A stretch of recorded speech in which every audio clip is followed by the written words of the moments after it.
Baik, Bismillahirrahmanirrahim. Assalamualaikum warahmatullahi wabarakatuh. Selamat datang kembali ya di di mata kuliah Fisika Teknik ya. Kita sudah masuk ke pertemuan 2 dan kita melanjutkan di bagian fluid motion ya. Oke, mungkin saya akan agak cepat ya. Nanti kalau mau versi yang lengkap itu bisa melihat video yang sebelumnya ya. Karena kan videonya saya share di YouTube ya. Jadi nanti bisa dibandingkan gitu ya. Kalau misalnya merasa ada yang kurang di pertemuan yang kelas F ini, nanti mungkin bisa melihat yang ada di kelas E. Karena di kelas E juga ada yang tanya ya, ada yang tanya sesuatu. Nah, mungkin bisa jadi pertanyaan itu bisa menambah ilmu untuk yang ikut di kelas F. Ya, jadi silahkan nanti bisa membandingkan. Ya. Karena ya itu tadi, kan saya hanya bisa memberikan materi. Tapi kalau pertanyaan kan tergantung mahasiswa yang ada di kelas sebelah. Gitu ya. Oke, pertemuan 2. Nah, tadi kita di sini ya. Nah, ini ya. Jadi kita mulai di hukum Pascal. Ini sudah ada coretannya ya, karena tadi sudah saya pakai untuk ngajar yang kelas E ya. Jadi kan kemarin kita sudah belajar terakhir itu tentang bagaimana mengukur tekanan ya. Sebenarnya alat ukur tekanan itu banyak. Tapi untuk yang dasar yang paling simpel itu adalah menggunakan barometer ya dan menggunakan manometer gitu ya. Nah, ini masih dalam tataran teori. Nanti kalau untuk prakteknya ada di praktikum, nanti tunggu saja gitu ya. Bisa di praktikum fisika atau kalau ini fluida nanti praktikumnya yang berhubungan dengan fluida gitu ya. Nanti kalau misalnya mau ngecek ya, mau ngecek mata kuliahnya apa saja di semester selanjutnya, nanti bisa masuk ke ini ya, website teknik mesin gitu ya. Jadi awalnya nanti masuk ke website teknik mesin gitu ya. Nah, ini website teknik mesin. Apa namanya? Nanti kalau misalnya mau ngecek kurikulumnya di mana atau list mata kuliah di mana, bisa masuk di kurikulum ini ya. Diklik aja di kurikulum. Nah, ini juga nanti untuk bagi yang memastikan ya KRS-nya benar atau enggak. Jadi dilihat di start itu nanti mata kuliahnya sudah sama dengan ini semua atau belum ya. Jadi kalau semester 2 ini dulu aja lah ya, nggak usah ngambil mata kuliah di atasnya. Nanti kalau sudah semester 3, nah baru bisa ngambil mata kuliah yang setelahnya ya. Karena saya anggap yang masih baru-baru ini mungkin masih perlu penyesuaian, jadi ya ikut yang standar aja lah gitu ya. Jadi ada 10 mata kuliah ya. Totalnya berapa nih? Ya ditambah aja ya, 2 tambah 2 tambah 2 gitu ya. 20 atau 19 ya, saya lupa gitu ya. Nah, kalau di KRS-nya ya sudah ada muncul mata kuliah ini berarti aman gitu ya. Dan juga dipastikan ada jadwalnya ya. Jadi untuk mata kuliah yang kelas kayak fisika teknik, mekanika kekuatan material itu kan ada kelasnya. Nah, itu pastikan ada jadwalnya. Ya. Kalau untuk yang ibadah dan muamalah ini sepertinya tidak ada jadwalnya karena yang menjadwalkan bukan saya, ya, bukan prodi maksudnya, tapi dari apa ya, LPPIK ya namanya ya. Jadi untuk dia yang kayak ngurusi sobron gitu-gitu ya. Karena kalau tidak salah nanti ibadah dan muamalah ini nanti bentuknya mentoring. Jadi setiap Sabtu ya nanti ada kakak tingkat jadi pemandu gitu ya. Nanti mereka menilai gitu ya keaktifan ya, kelancaran dalam membaca Al-Qur'an dan sebagainya. Ya, nanti kalau ada pertanyaan terkait ini nanti bisa di akhir aja ya. Nah, nanti mata kuliahnya ada mekanika fluida ini ya. Nah, mekanika fluida ini nanti juga dasarnya dari fisika teknik gitu ya dan sebagainya. Silahkan kalau mau kepo-kepo ya terkait mata kuliah yang ada di teknik mesin. Ini dimanapun sama sih sebenarnya, karena kurikulumnya kan berlaku nasional ya. Cuman beda namanya gitu ya. Oke. Oke ya, itu pertemuan 2. Nanti kita langsung masuk ke yang namanya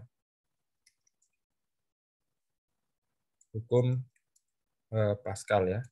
Kalau lihat di buku itu kita masuk ke hukum Pascal ya. Jadi yang dikatakan oleh Bapak Pascal itu pada hukum Pascal itu adalah bahwa tekanan Atau kita coba baca ya, di sini ada bacaannya enggak ya?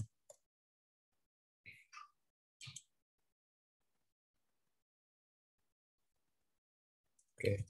Jadi yang di tekanan pada fluida ya, dalam ruang tertutup gitu ya. Itu sama ya. Tutup ya. Tekanan pada fluida dalam ruang tertutup besarnya sama. Besarnya sama di setiap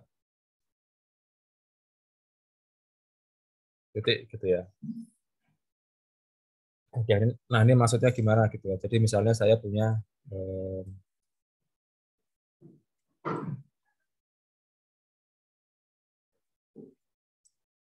nyebutnya bejana ya.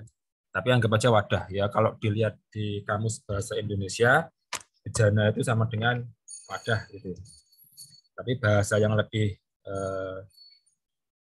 masuk pada mata kuliah gitu ya, atau dalam keseharian kita sebagai seorang insinyur gitu ya, itu bejana sebenarnya ya. Ya kalau pasar wadah lah, di pasar wadah gitu. Jadi misalnya seperti ini ya bentuknya ya. Nah, kemudian di wadah ini saya masukkan fluida ya. Fluidanya bisa bermacam-macam. Kita yang paling mudah ya, yang paling kita mudah dapat itu misalnya air gitu ya. Kalau di bengkel-bengkel atau di pabrik-pabrik biasanya pakainya minyak ya atau oli. Ya kita pakai yang ada aja lah, air gitu ya.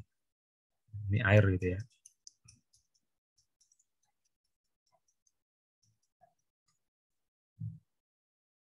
Atau H2O gitu ya.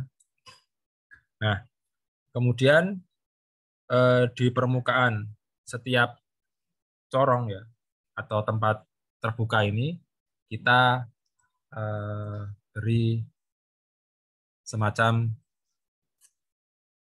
apa ya, seal ya, atau bukan seal ya, penampang ya, semacam penampang yang dia menutupi rapat. Jadi ini dia rapat pet gitu ya. Jadi tidak boleh ada yang bocor.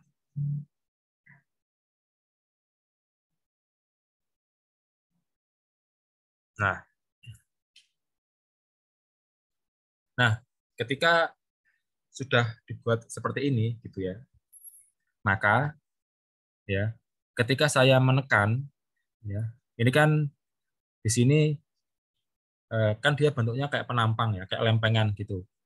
Nah, pasti di sini ada luasannya ya. Jadi di sini saya tulis sebagai titik 2, di sini adalah titik 1. Nah, di penampang ini ya, dia ada luasannya ya. Dia A2. A itu area ya. A itu area. Sedangkan di sini juga ada sebagai A1 atau area 1. Nah, kalau pada gambarnya ya, kalau pada gambarnya A1 itu lebih besar daripada A2 ya. Dari gambarnya ada sudah kelihatan ya. Kalau A1 dia tuh lebih luas ya. Jadi lempengannya lebih luas daripada yang A2. Nah, kemudian ya, oke sebentar ya. Oke, ini rekamannya tadi sudah selesai yang kelas E. Oke, kita lanjutkan untuk misalnya gitu ya, misalnya di bagian titik 2 ini saya tekan ya. Saya tekan menggunakan gaya F ya.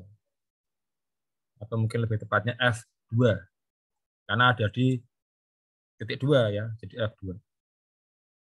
Nah, maka kalau ada gaya, kemudian di sini ada gaya eh, mengenai sesuatu yang punya luas, gitu ya, maka akan timbul namanya tekanan ya. Jadi kemarin ya, rumusnya tekanan itu kan P sama dengan F dibagi A. Ya. Karena di sini di poin 2, maka P2 P2 sama dengan F2 dibagi dengan A2 gitu ya. Nah, tadi di kelas sebelumnya nanya, Pak, itu P itu dapat dari mana rumusnya? Nah, ini mungkin kemarin tidak ikut kuliah atau gimana. Nah, di sini kan sudah saya jelaskan ya. Di bukunya bahkan sudah ada juga rumus tekanan itu F dibagi dengan A ya. P itu pressure atau tekanan. Jadi kalau kita punya ada gaya, dia mengarah pada suatu bidang yang dia punya luas ya, maka akan timbul tekanan ya. Jadi misalnya ini saya lagi di meja ini ya. Meja itu kan datar gitu ya, ada luasannya, kemudian saya siku saya gitu ya bersandar di permukaan meja itu ya, permukaan meja ini maksudnya, ya maka di meja ini akan timbul namanya tekanan yang diakibatkan oleh siku saya yang menekan meja tempat saya ngajar ini gitu. Nah, jadi tekanan itu ya P sama dengan F dibagi dengan A. Nah, sehingga di sini timbul yang namanya P2 gitu ya. Di sini ada P2 gitu ya. Nah, kalau kita baca lagi ya, tekanan pada fluida dalam ruang tertutup itu besarnya sama di setiap titik ya. Ini hukum Pascal. Maka kalau kita ukur tekanannya gitu ya, di titik manapun ya, mau di sini atau mau di sini atau mau di sini atau mungkin mau di sini ya, di tepat di bawah apa namanya, tepat di bawah penampang yang nomor 1 ini, maka tekanannya sama gitu ya. Jadi di sini ada namanya P1 gitu ya. Kenapa kok P1 ya, karena dia ada di titik 1 gitu ya. Kalau titiknya namanya A ya jadinya PA gitu ya. Jadi ini P1. Gimana menurut saya? Sudah titik. Nah, ini P1 ya. Nah, karena tadi apa besarnya sama di setiap titik ya, maka di sini juga akan muncul nama tekanan ya. Tekanan titik 1 adalah P2 sama dengan F2 dibagi dengan P1 maksudnya ya. P1 sama dengan F1 dibagi dengan A1 ya. Dan karena di setiap titik itu sama besarnya, maka P1 sama dengan P2. Nah, P1 itu tadi berapa apa rumusnya ya? F1 dibagi dengan A1 gitu ya. Sedangkan di P2 adalah F2 dibagi dengan A2. Nah, ini adalah rumus untuk hukum Pascal gitu ya. Nah, aplikasinya di mana? Nah, aplikasinya ini ada di pompa hidrolik gitu ya. Pompa hidrolik yang sering dipakai kalau misalnya kita nyuci mobil ya. Nyuci mobil itu kan mobilnya kadang diangkat ke atas gitu ya. Nah, mobil itu kan dia bebannya berat ya. Mungkin sampai ribuan kilogram. Ribuan kilogram force ya. Maksudnya kilogram force itu newton ya, 1000 newton gitu ya. Nah, tapi dia bisa diangkat dengan menggunakan gaya yang kecil. Nah, itu kenapa? Karena adanya perbedaan penampang. Jadi kalau di penampang yang kecil, kita itu bisa memberikan gaya yang kecil sehingga kita bisa mengangkat sesuatu yang berat. Ya. Asalkan ya bentuknya ini adalah asalkan bejananya tidak bocor, ya, tidak bocor dan luas penampang yang akan kita angkat itu lebih besar daripada luas penampang yang kita berikan gaya. Nah, jadi itu pompa hidrolik atau juga mungkin rem ya, rem hidrolik ya. Ya, kalau misalnya kita lihat atau kita mengamati atau kita mendengar ya, truk ketika ngerem ya, itu kan ada suaranya khas ya, kayak ya kayak ya gitulah. Nah, itu kan sebenarnya rem hidrolik gitu ya. Jadi bayangkan truk atau trailer sebesar itu harus berhenti. Itu kan pasti berat sekali gitu ya. Nah, tapi ternyata bisa direm hanya dengan menginjakkan tuas rem yang kecil. Ya, tuas remnya kan ya pasti cuma setelapak kaki kita, gitu ya. Tapi ternyata ketika sopir itu menekan tuas rem, ya ternyata dia bisa menghentikan beban trailer sebesar itu, gitu ya. Hanya dengan menggunakan injakan kaki. Ya tentunya memang sistemnya dibuat tidak bocor ya. Kalau bocor itu namanya remnya blong. Ya. Nah itu yang mungkin terjadi ketika kecelakaan viral itu ya. Yang mungkin juga sudah lihat videonya yang trailer nabrak puluhan motor dan mobil yang sedang berhenti di traffic light ya, atau di lampu merah itu ya, di balik papan apa ya. Nah itu kan contoh rem blong ya. Nah itu bahaya ya. Jadi ya bahaya intinya gitu ya. Nah rem ini juga diaplikasikan di motor atau di mobil ya, tapi mungkin lebih kecil ya. Kalau di rem motor itu fluidanya pakai minyak rem ya. Nah saya dulu pernah bongkar atau ganti minyak rem gitu ya, dan susah ternyata ya. Bagaimana untuk bisa membuat selang minyak rem itu terisi minyak sempurna, tidak ada udara yang masuk, itu susah sekali ya. Jadi memang sebaiknya kita paham teorinya, paham mekanismenya, tapi kalau ganti mending gantinya ke bengkel lah ya, ke bengkel yang lebih aman, yang mereka mungkin punya alat tersendiri untuk memastikan tidak ada udara yang masuk di minyak remnya itu gitu ya. Nah, jadi saya sarankan ya kalau punya skill sendiri nggak apa-apa, tapi kalau skillnya pas-pasan lebih baik jangan.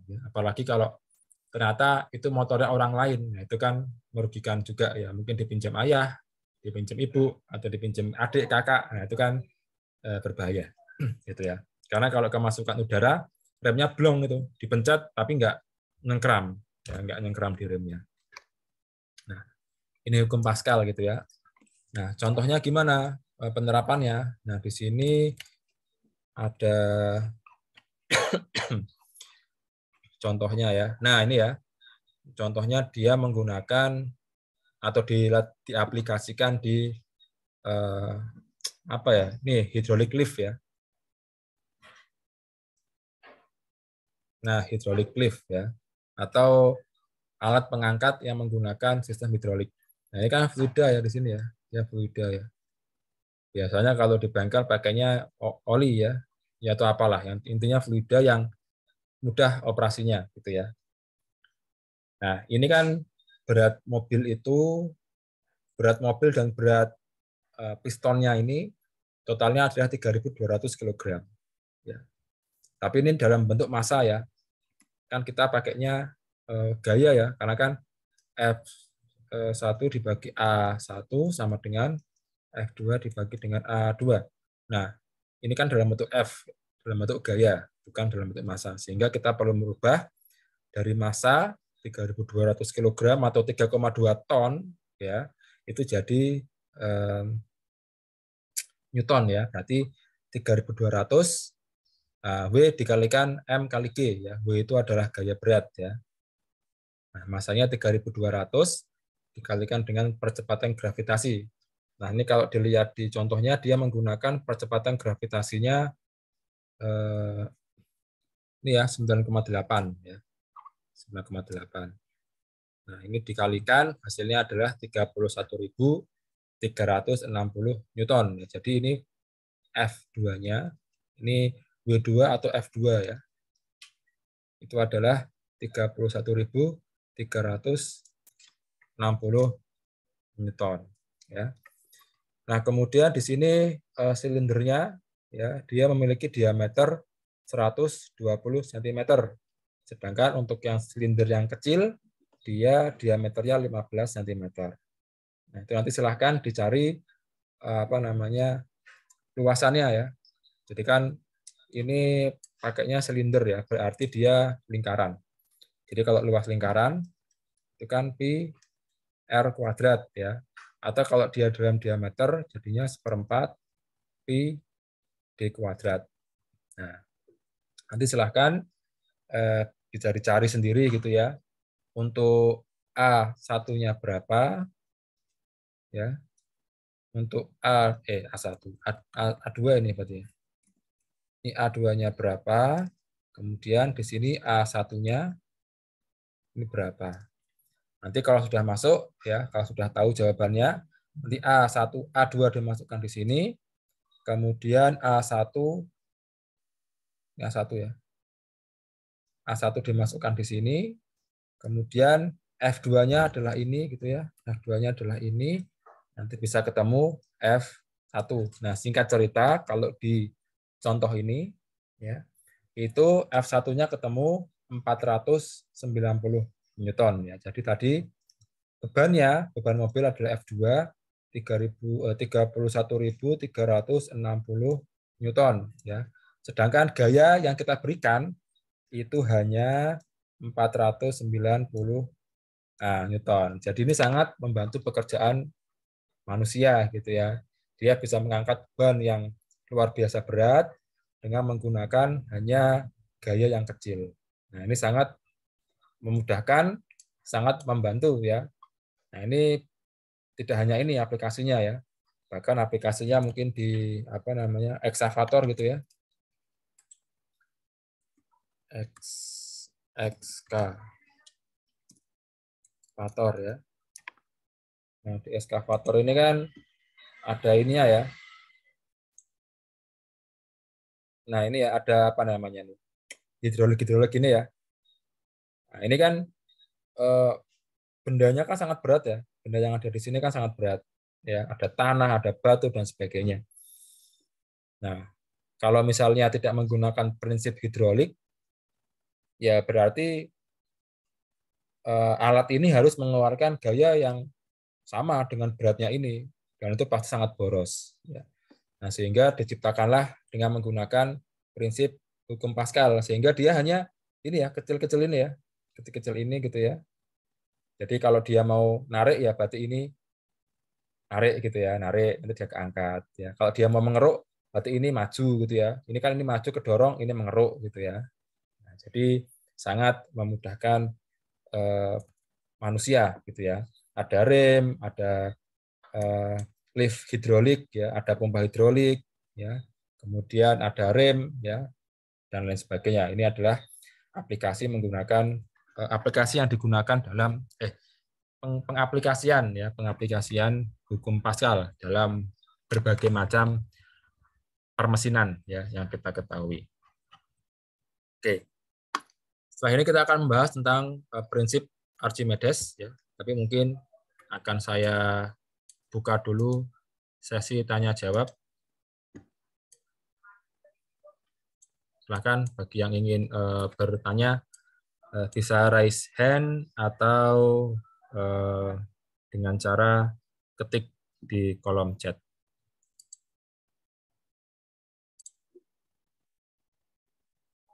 Oke, saya anggap tidak ada yang bertanya. Kita langsung saja ke hukum Archimedes ya.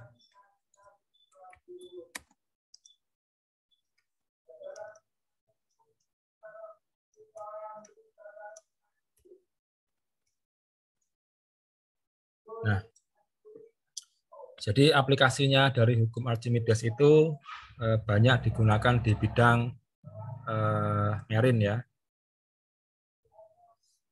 Perkapalan deh, biar gampang. Kapal ya. Baik kapal yang mengapung maupun kapal yang menyelam atau kapal selam. Ya. Nah, hukum Archimedes ini menjelaskan bagaimana batu yang kecil, ya, batu kerikil yang kita temukan di sembarang tempat itu ketika kita lempar ke air gitu misalnya, ke sungai, ke kolam atau ke laut, dia akan tenggelam. Ya. Tapi ketika kita lihat kapal, ya, kapal yang beratnya ribuan ton itu ya, apalagi kapal tanker gitu ya, yang mungkin luasnya sampai 3-4 kali lapangan bola, itu ternyata tidak tenggelam. Ya. Tapi ketika besi-besi yang digunakan untuk membuat kapal itu kita copot satu-satu sehingga tidak jadi bentuknya kapal. Ketika kita lempar ke laut, dia tenggelam. Ya. Tapi ketika sudah dibuat jadi kapal, dia tidak tenggelam. Ya, padahal sama-sama dari besi, gitu ya, sama-sama dari baja. Nah, itu nanti akan banyak dibahas di mata kuliah mekanika dan dinamika fluida, ya. Tapi di fisika teknik ini, ya, di engineering physics ini, kita akan coba belajar dasarnya, ya, dasar bagaimana konsep fisika itu nanti bisa menjawab hal tersebut, gitu ya. Oke, hukum Archimedes, ya. Nah, mungkin untuk teorinya mungkin sering kita rasakan, ya. Jadi misalnya ketika kita berada di kolam renang, gitu ya. Ketika kita berada di kolam renang, ya, pertama kita menimbang diri kita di luar, ya. Menimbang diri kita di daratan, gitu ya. Misalnya ini ada orang, ternyata berat orang itu ya adalah 65 kg force, ya. Jadi kalau kita lihat kalau kita menimbang diri kita di alat timbangan, itu kan tulisannya 70 kg atau 60 kg. Padahal sebenarnya itu bukan massa, karena kan satuan massa itu kilogram. Sedangkan satuan berat itu newton. Ya. Ketika kita menimbang berat kita, kok satuannya kilogram. Nah, itu yang dimaksud adalah kilogram force. Artinya apa? Itu bukan massa kita, tapi adalah berat kita, walaupun menggunakan satuannya kilogram. Ya. Jadi misalnya, 1 kilogram force itu mirip dengan 1 newton. Ya, jadi misalnya saya menimbang berat badan saya, dan angkanya misalnya 65 kg. Itu bukan berarti massa saya 65 kg. Ya. Tapi berat saya adalah 65 kg force, gitu ya. Nah, coba kita lihat kalau di sini ya, kilogram force itu newton, ya. Nah, 1 kg force itu sama dengan 9,8. Ya, jadi mirip, gitu ya. Jadi kalau misalnya 10, gitu ya, 10 kg force itu artinya 98 newton, ya. Nah, ini 1 kg force ini dikalikan dengan 10 dulu, ya, dikalikan dengan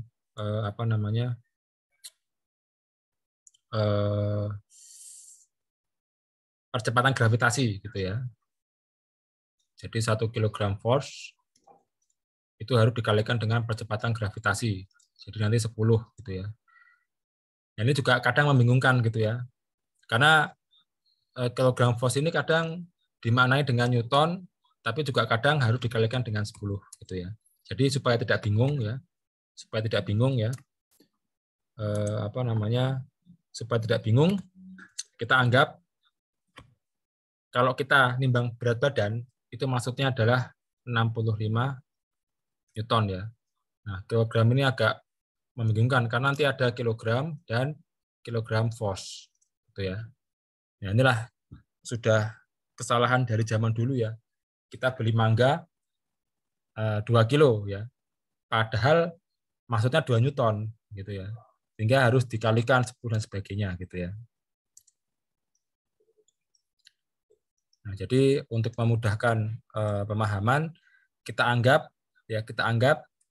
berat badan kita itu bukan dalam kilogram, tapi dalam newton. Jadi walaupun tertulis di di alatnya adalah 65 kg, itu maksudnya adalah 65 newton, gitu ya, 65 newton. Ini saya hapus saja biar tidak bingung. Nah, ini 65 newton, ya. Karena kan jarang, ya, ada timbangan kok newton, gitu ya. Semuanya kan pasti kilogram. Oke, kembali ke sini. Jadi berat badan orang ini adalah 65 newton, ya. Ini timbangan, ya. Ini ada timbangan, gitu ya, timbangan digital misalnya. Nah, kemudian timbangan digital ini saya masukkan ke dalam kolam renang, ya. Jadi ibaratnya ini timbangannya anti air, gitulah, ya. Kemudian orang ini menimbang dirinya, ya. Orang ini menimbang dirinya dalam air.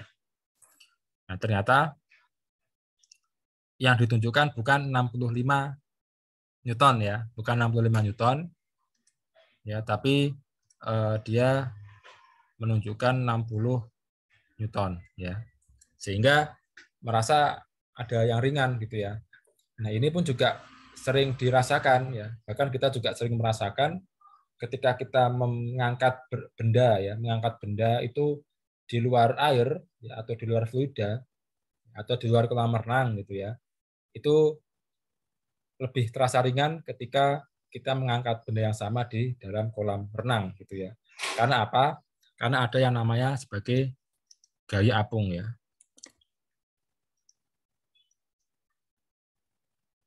Gaya apung, ya, atau simbolnya adalah FB. Kalau di buku simbolnya FB, ya. Kalau di apa namanya? Kalau di buku lain mungkin beda, ya. Kalau di buku ini, buku yang kita pakai ini, ya, ini dia nyebutnya sebagai FB, ya. Bentuknya adalah FB, ya. Jadi FB itu adalah, nah, B-nya ini singkatan dari buoyancy. Buoyancy, ya. Buoyancy, ya. Nah, ini ya, buoyancy. Nah, buoyancy itu apung apa ya kalau tidak salah ya.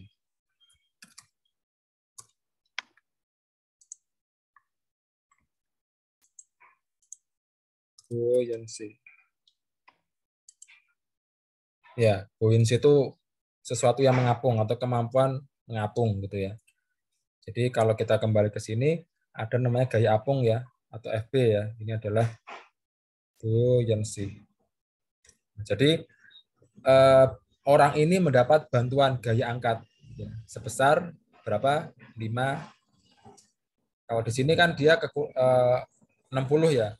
Berarti dia dapat gaya angkat sebesar 5 Newton. Ya, jadi FB-nya di sini itu adalah 5 Newton gitu ya. Jadi 65 ini adalah dia apa namanya? Kalau di buku namanya FG, ya. Jadi berat asli, ya. Di berat asli. Berat asli. Kemudian kalau untuk berat orangnya yang di sini, ya, 60 Newton ini. Nah, di buku tidak ada sebutannya apa, kita anggap sebagai WB, ya, atau WF, ya. Berat di fluida. Ini coba saya cari yang ini ya. FB sudah ada, FG. Nah, ini tidak ada simbolnya ya. Jadi kita kadang harus mendefinisikan simbol sendiri gitu ya. Nah, mungkin bisa jadi di buku lain ada ya. Tapi untuk saat ini kita anggap ya sebagai berat benda, ya, berat benda, berat benda di mana namanya, berat benda di fluida, gitu ya. Jadi kalau dibuat matematika jadi kayak gini ya, berat benda di dalam fluida itu sama dengan berat asli, ya, berat asli dikurangi gaya apung, ya, gaya apung.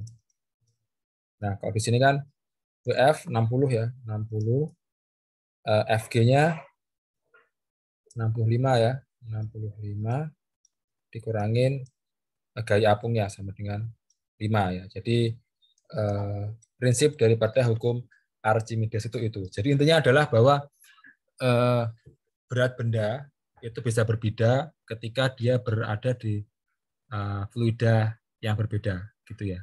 Jadi ketika orang ini gitu ya, contohnya adalah ketika orang ini ya, ketika orang ini menimbang dirinya di dalam air, maka dia akan menemukan berat badannya berkurang 5 Newton.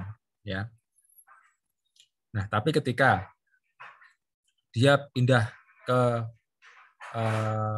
fluida yang lain, misalnya ya, dia misalnya ada kolam oli misalnya ya, dia menimbang dirinya dia di kolam oli, ya walaupun agak susah juga, tapi kita imajinasikan aja, ya. Nanti dia juga akan mendapatkan gaya apung yang berbeda, ya. Jadi tergantung daripada fluidanya, gitu ya. Nah, ini untuk hukum Archimedes, ya. Nah, kalau kita mau melakukan penelitian, ya, ya, kita bisa melakukannya seperti ini ya. Katakanlah kita tidak punya kita ingin menghitung gaya apung, ya. Kita ingin menghitung gaya apung, tapi kita tidak punya kita tidak punya timbangan yang bisa dimasukkan ke dalam air, gitu ya, atau ke dalam fluida. Nah, kita bisa pakai cara ini ya. Jadi misalnya ini ada ember ya, bukan ember ya, tapi semacam gelas ukur ya. Nah, gelas ukur kan ada ini ya, ada ukurannya ya. Nah, ini kalau tidak salah mungkin bisa jadi praktikum fisika nanti akan ada ini ya. Tapi saya tidak yakin ya, karena yang mengelola bukan saya, tapi laboran ya, orang-orang yang mengurusi laboratorium itu.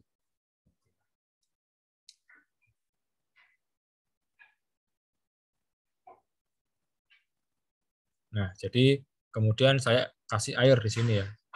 Saya kasih air. Ya. Misalnya air ini diisi sampai ukuran 100 cm kubik ya, atau sama dengan 100 cc ya. Jadi cc itu artinya cm kubik ya, atau kubik bacanya ya. 100 cm kubik. Nah, kemudian saya punya benda ya. Benda ini saya timbang ya. Ini timbangan tadi, tapi timbangannya tidak bisa dimasukkan ke dalam air gitu ya. Misalnya ini ada bola gitu ya. Ada bola. Ya. Menunjukkan beratnya adalah misalnya di sini muncul angka 2 kg kalau kita pakai alat biasa ya.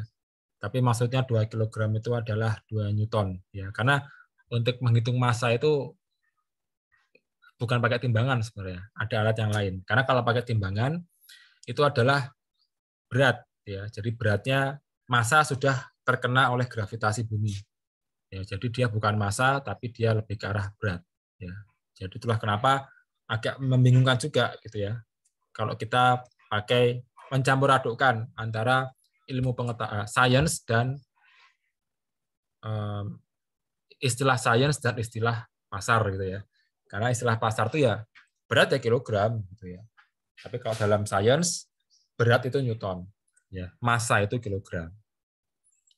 Yang dimaksud oleh orang-orang penjual itu 2 kg mangga, itu maksudnya 2 Newton mangga gitu ya. Ini menunjukkan angka misalnya 2 Newton ya. Nah, ini ditimbang ya, ini timbangan 2 Newton. Kemudian benda ini, bola ini saya masukkan ke dalam gelas ukur ya. Jadi ini gelas ukurnya. Gelas ukurnya sama gitu ya. Ini ada ukurannya.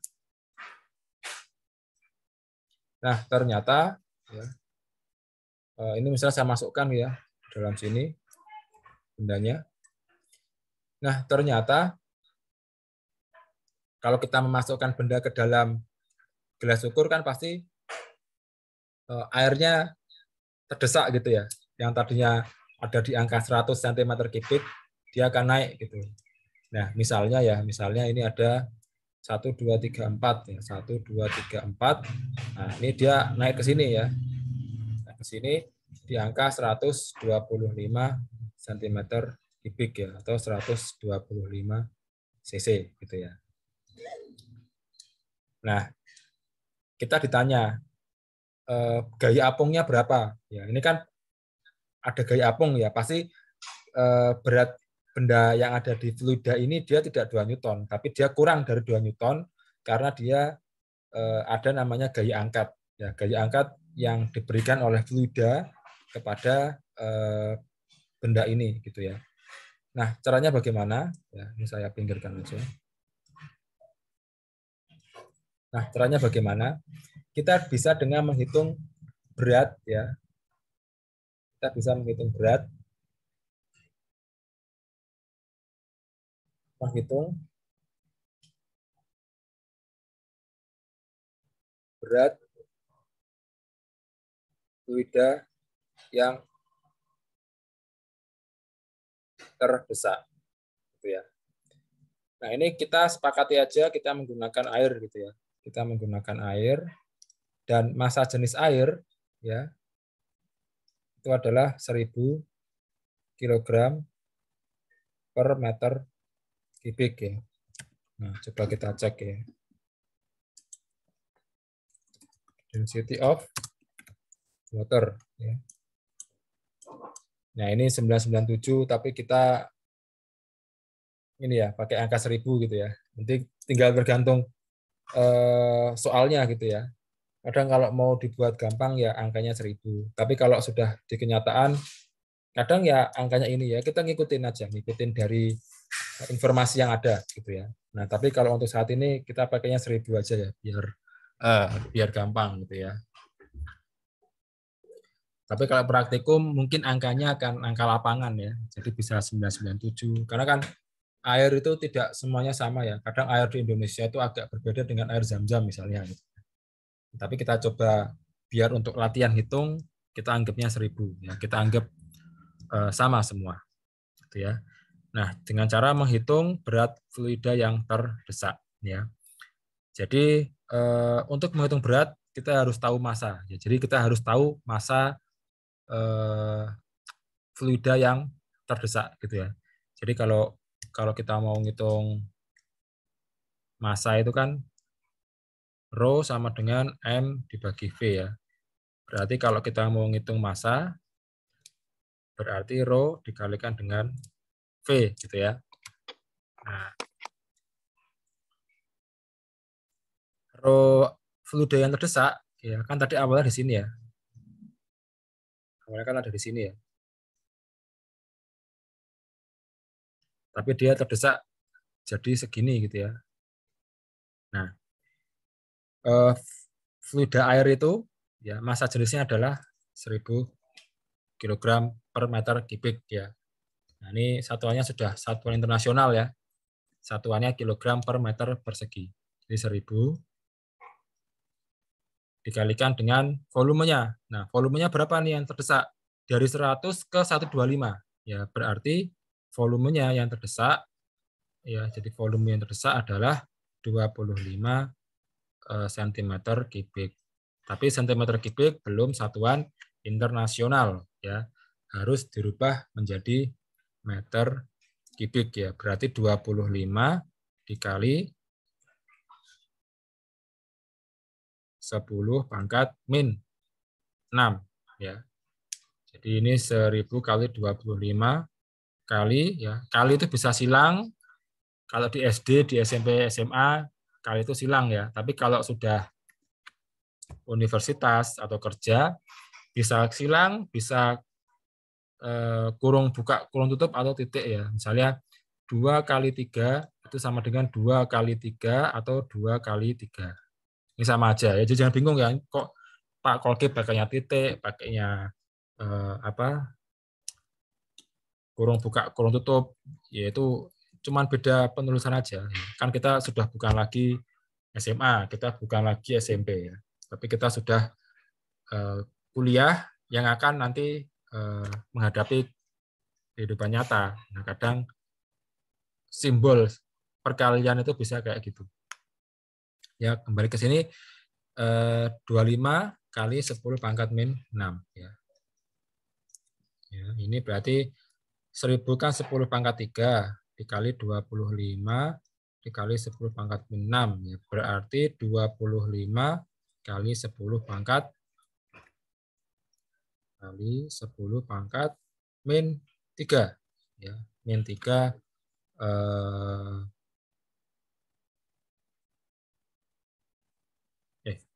massa itu berarti kilogram ya.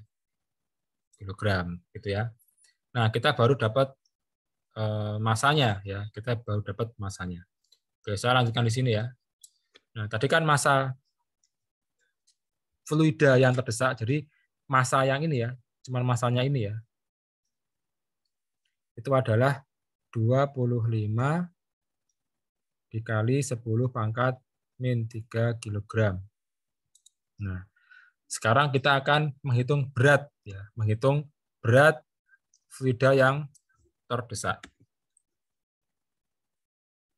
Berat fluida yang terdesak ya, berarti W sama dengan massa dikalikan dengan percepatan gravitasi ya. Jadi massanya adalah 25 dikali 10 pangkat min 3 ya. Nah, kemudian percepatan gravitasinya kita pakai angka yang gampang ya, 10 meter per second kuadrat. Berarti G-nya adalah 10 aja gitu ya. Berarti 25 kali 10 pangkat min 3 kali 10 sama dengan 25 kali 10 pangkat min 2 Newton ya. Atau 0,25 Newton. Nah, ini adalah gaya angkat ya. Nah, jadi gaya angkat ya itu bisa didapat dengan cara menghitung berat ya, menghitung berat fluida yang terdesak. Nah, jadi gaya angkatnya 0,25 ya. Jadi di timbangan asli atau berat asli benda ini ya, adalah 25 Newton. Ketika kita masukkan ke dalam air, ternyata dia mendapatkan gaya angkat sebesar 0,25 Newton ya. Nah, berarti kalau ditanya ya, aslinya 2 Newton, waktu masuk ke sini ada gaya angkat 0,25, berarti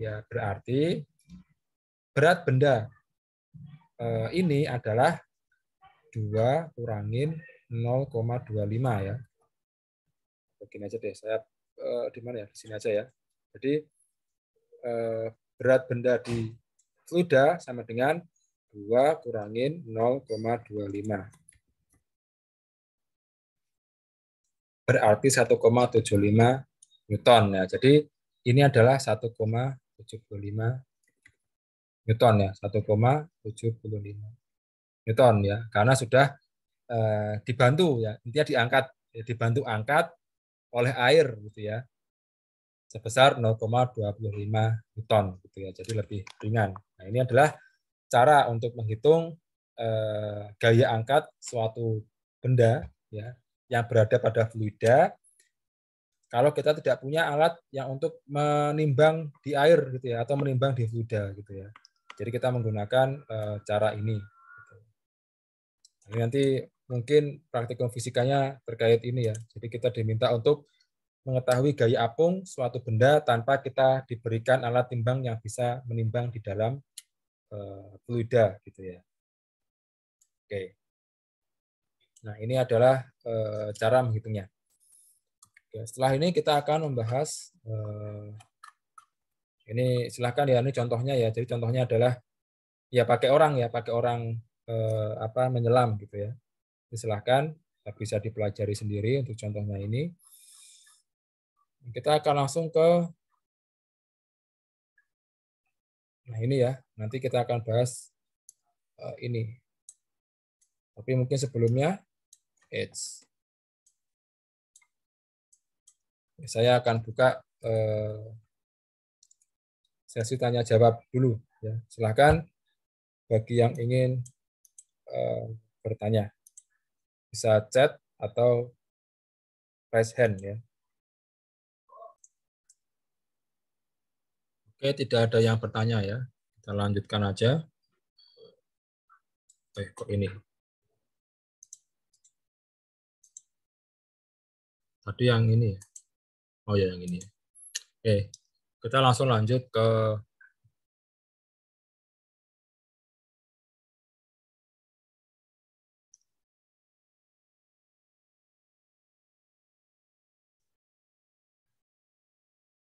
kontinuitas.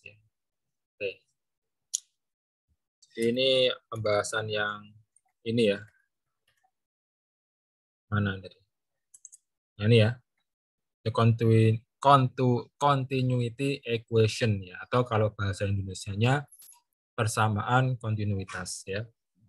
Jadi yang mau dibahas di ini adalah massa ya, massa atau volume. Maksudnya massa sendiri ya. Atau gini aja deh, massa dan volume ya, massa dan volume. Massa dan volume suatu fluida.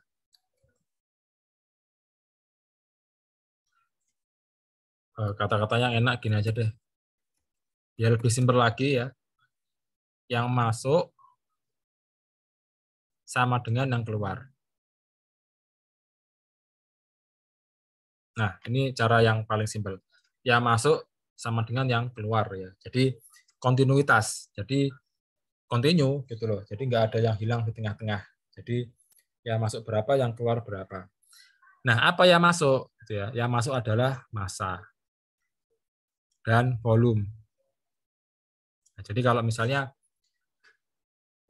kita masukkan 3 kg, ya, keluarnya juga 3 kg. Gitu ya. Kita masukkan 1 liter, keluarnya juga 1 liter. Gitu ya. Nah, ini kondisinya ideal ya. Ideal artinya pipa masuk, pipa keluar tidak bocor ya. Kalau bocor ya berarti udah beda ya, beda cerita. Tapi ini pipanya adalah pipa yang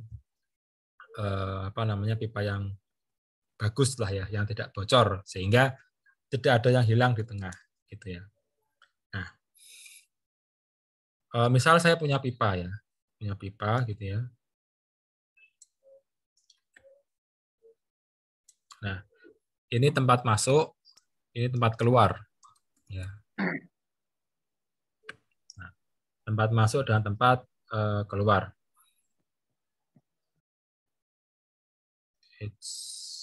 Sebentar. Ya, tempat masuk dan tempat keluar, di mana ini pipanya sama. Maksudnya pipanya diameternya sama. Dia masuk, dia keluar, itu diameternya sama. Ya, atau pipa yang sering kita jumpai di toko-toko pipa. Itu kan pipanya sama ya, masuk keluar diameternya sama. Jadi ini saya beri A1 gitu ya. Sementara yang keluar juga ada A2 ya. Makin aja deh. Ini A1 ya.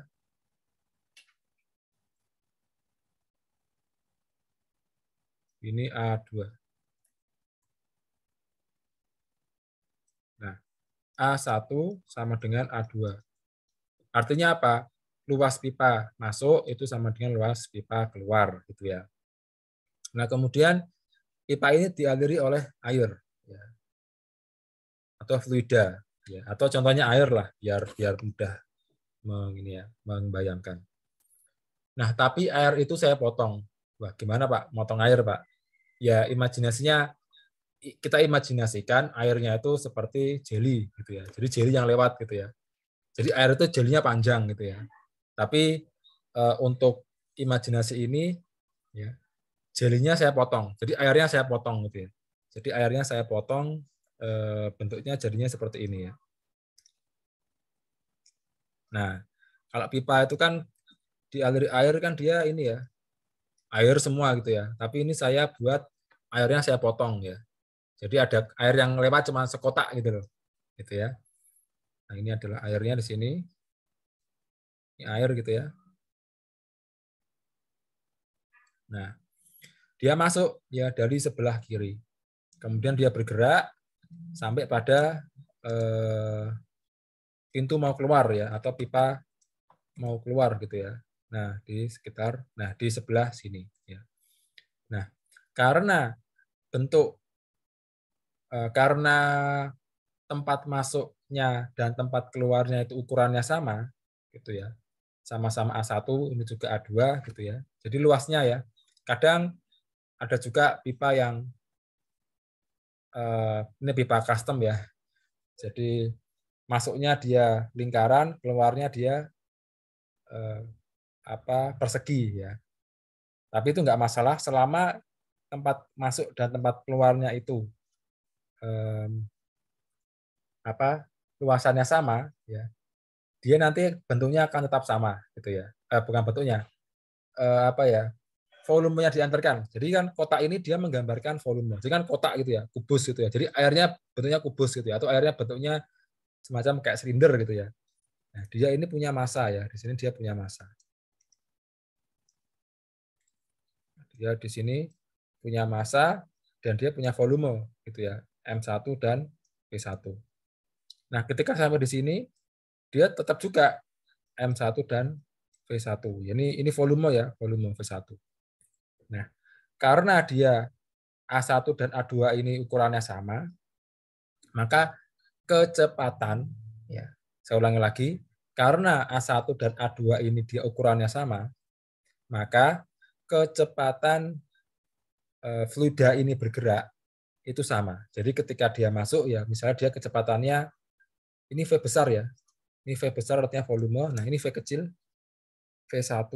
Ini saya kasih gini ya untuk menandakan dia kecepatan ya. Ini ada V2 di sini. Itu dia sama. V1 sama dengan V2 gitu ya. Karena apa? Karena kecil ya, karena tempat masuk dan tempat keluarnya itu sama ya. Nah, sekarang kalau misalnya saya punya bentuk yang pipanya kayak gini ya. Nah, gitu ya.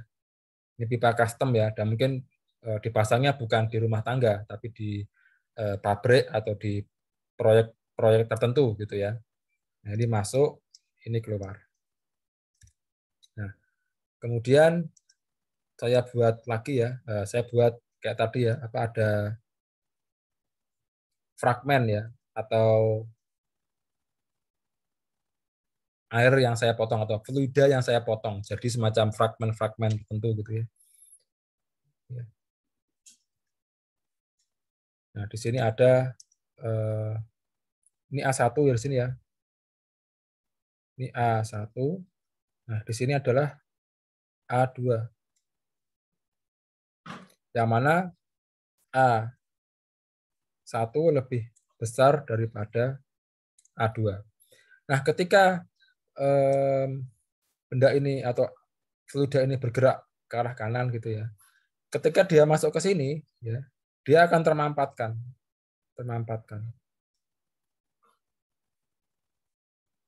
Nah, logikanya gini ya, benar ya. Dia akan termampatkan. Nah, tapi tetap ya, M1 ini ada V volume 1 itu sama dengan yang ada di sini. Jadi massanya tetap sama, cuman bentuknya beda ya. Jadi ini ada M1 juga di sini. Ini M2 lah ya, karena titik 2. Ini juga V2, tapi M1 sama dengan M2, V1 sama dengan V2. Ini V-nya V besar ya. Nah, tapi untuk kecepatan dia tidak sama. Jadi karena dia mengalami penyempitan, maka nanti ya di sini kan ada V, bisa pakai yang warnanya lain. Di sini ada V1, di sini ada V2.